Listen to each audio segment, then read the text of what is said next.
Eto na. Eto na, pag-usapan na natin. Di ba? Wala daw coordinates.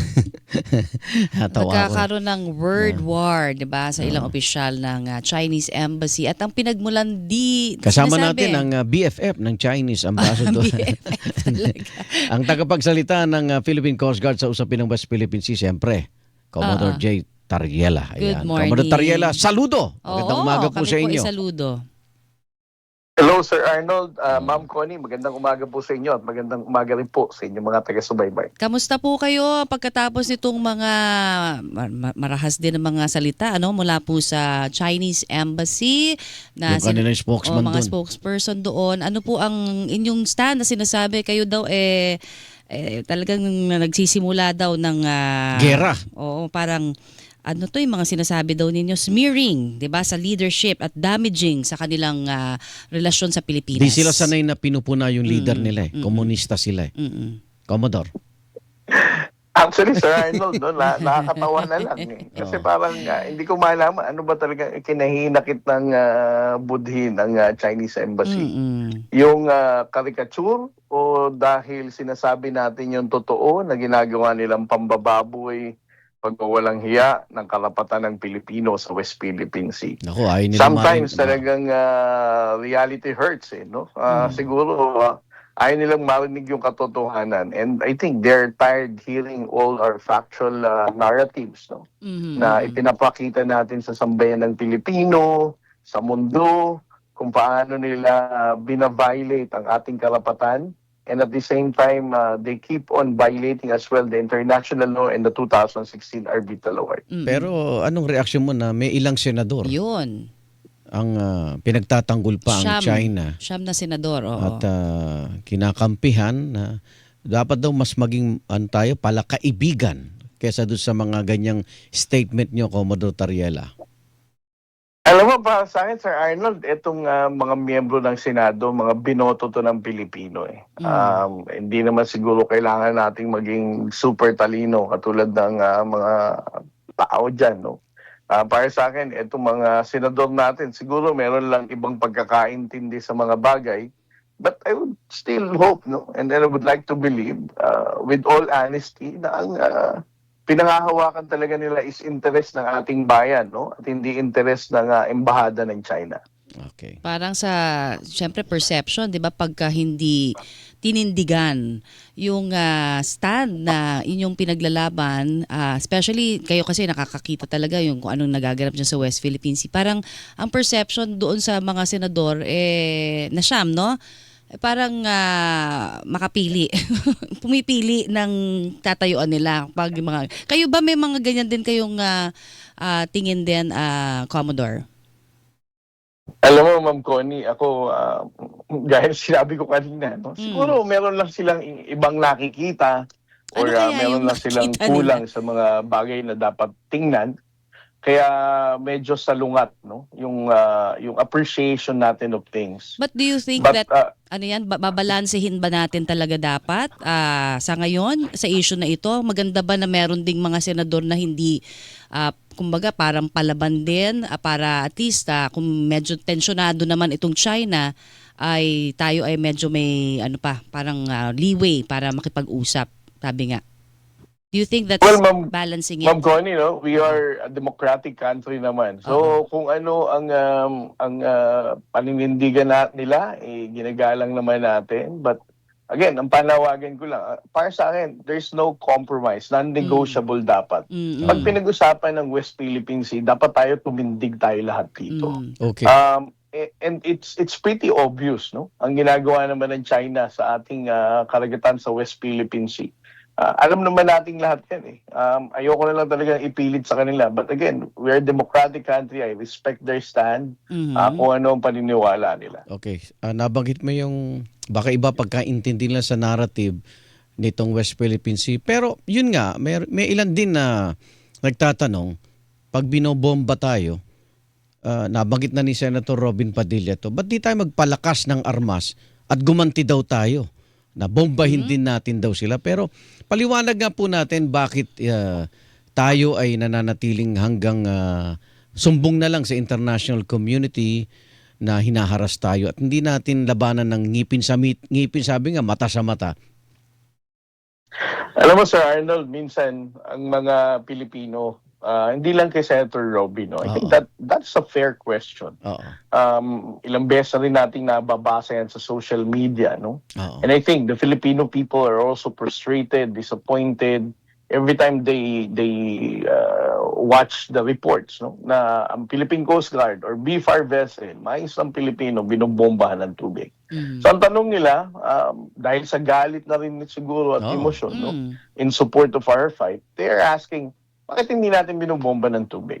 Ngayon, meron tayong tatlong main reasons why we're not Ayan. doing that, Okay. Sir Arnold. No? Oo. Una sa lahat, it's because alam namin ang China would always find a reason, no, to justify their level of aggression. Oo. Halimbawa, pag mag-deploy ka ng isang barko dyan, magde-deploy silang 5. Mm. Pag umiwas ka ng konti sa mga dangerous maneuver nila, siguraduhin namin, babanggain ka. Ngayon, ang tanong, kapag binomba ka ng tubig and you respond back, definitely, there will be another level of aggression na ibabato sa'yo. Mhm. At ang sasabihin na nila, kaya lang naman namin ginawa yan kasi Self-defense. binomba kami ng Binomba. tubig ng Coast Guard. Eh. Okay. So that's the main reason. No? Mm. We know for a fact that China will make us as a reason for them to elevate the level of aggression. Oo, The second reason is, Mm-mm. parang sabi ko nga, Sir Arnold, common sense lang to eh. Kung merong 5 malalaking barko dyan, at nag-iisa yung cute nating barko, kahit sabihin mong 2 pa, yung cute na Coast Guard vessel, kahit pa sabihin nating may water cannon yan, the question is, ano ang objective natin? Bakit natin sila i-water cannon? Dahil babasain lang natin sila? Yung 5 naglalakihang barko na yon? Oo. Or, better for us to proceed to a safer place and at least ma-outmaneuver natin sila. No? Okay. And then the third reason is, for the Philippine Coast Guard, no, it was also the guidance of the President. We don't go down to the level of unprofessionalism Mm-mm. and not in accordance with the norms ng Coast Guard. Oo. Sa buong mundo, ang Coast Guard may water cannon, not to harass or damage other Coast Guard vessel, Mhm. but definitely to conduct maritime safety, no, to save lives. Oo. So sa atin, no, at ang pag-uutos ng ating Pangulo, we still abide to the international law. We don't escalate the tension, and we maintain our professionalism. These are the 3 important reasons why we're doing that. Oo. Hindi karuwagan, no? Oo. Ngayon, ang tanong, Sir Arnold, no, Oo. yung kanina, ngipin sa ngipin, ganyan. Pag girian na tayo. Oo. Alam mo, minsan, I find it very ironic. Eh. Ang sabi ng mga DDS trolls, eto sa Tariela, dahil dito magkakagera na eh. Di ba? Okay. Mm. Ang ginagawa niya sa China, magkakagera na. At the same time, linyahan din ng mga DDS trolls yan, Sir Arnold. Kung gusto niyo pala ng gera, ba't hindi niyo na i-water cannon? Para mag-away-away na tayo lahat dito. Parang kahit sila, naguguluhan sila sa narrative nila. Di ba? They just wanted to confuse the Filipino people. Okay. So, nabanggit din ho ninyo na parang this is the China's way to silence you, parang patahimikin ho kayo. At sinasabi niyo baka sa ganitong mga sinasabi po nila parang nagtatagumpay naman kayo, 'di ba, na pagtanggol yung ating bansa via your transparency strategy, sabi niyo po. So, sa ngayon ba meron pang kasi understandable na China ang magpapatahimik. Pero meron bang mga nagpapatahimik sa inyo na kapwa Pilipino rin? I mean, aside from yung mga usual na mga na-encounter nyo na? Well, on my part, no, I Wala have the bang- commandant of the Philippine Coast Guard, of course, Mm-mm. Admiral Gavan. He has been very supportive Okay. of our operations in the West Philippine Sea. As a matter of fact, under the leadership of Admiral Gavan, mas dumami tayong patrol, mas tumagal ang ating pagpapatrolya sa West Philippine Sea. Okay. And he's also supportive of the transparency efforts. No? DFA, okay din. Wala naman siyang sinabi na may nag-utos, patahimikin, patigilin si Tariela, busala na ang bunganga. Mm-mm. Let's put a stop on transparency. Wala namang ganyan, no? Mm-mm. And the 15 senators, the National Security Council, the Department of National Defense, and of course, DFA also issued statements Yes. about our transparency against the Chinese aggression in the West Philippine Sea. So you will continue, no? Walang makakapigil. Basta sa katotohanan lang. Para sa bansa. Oo. Yes, Yan ang ating objective. No? Para sa akin, the transparency that we do in the West Philippine Sea is not provocation. We're just telling the world na China is the one who violates international law and bullies smaller country like the Philippines. Yung mga kabataan na nakikinabang din sa TikTok yata yun, ano, na kung saan lumalabas yung ilan sa mga parang questions, di ba, na, na sinasagot mo. Ito ba ay paraan din ng pagmulat para sa mga mas nakababata, di ba? Oo, para maintindihan. Yes, Ma'am Connie, no? Kasi alam naman natin, ang social media platforms ay ginagamit din ng China para magpakalat ng maling informasyon.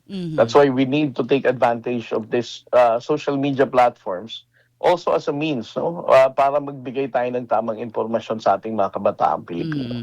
At dumami ba ang nambubuli sa'yo online?